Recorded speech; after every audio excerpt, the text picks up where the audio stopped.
سہیل آفریدی آج عمران خان سے ملاقات کے لیے چوتھی بار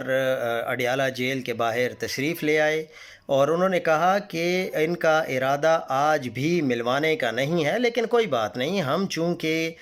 قانون پسند، امن پسند اور آئین پر عمل کرنے والے لوگ ہیں تو ہم انتظار کریں گے اور ہم آئینی طریقہ ہی استعمال کریں گے۔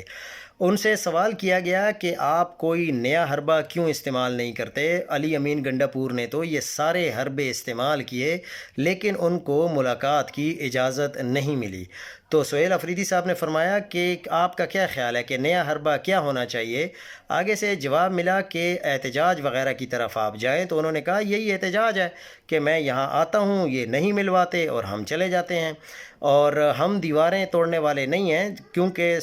جو رانا ثناء اللہ ہے انہوں نے کہا ہے کہ یہ ٹارزن بنا ہوا ہے، یہ دیواریں توڑنا چاہتا ہے، یہ عمران خان کو رہا کروانا چاہتا ہے ٹارزن بن کر۔ لیکن سہیل آفریدی نے کہا کہ ہم نہ تو آئین توڑنے والے ہیں، نہ قانون توڑنے والے ہیں، نہ ہم دیواریں توڑنے والے ہیں، ہم امن پسند لوگ ہیں، ہم اپنی جدوجہد اسی طرح آئینی اور قانونی طریقے سے جاری رکھیں گے، اور ایک نہ ایک دن ایسا خود ہی آ جائے گا کہ ان کو ملاقات کروانی پڑے گی۔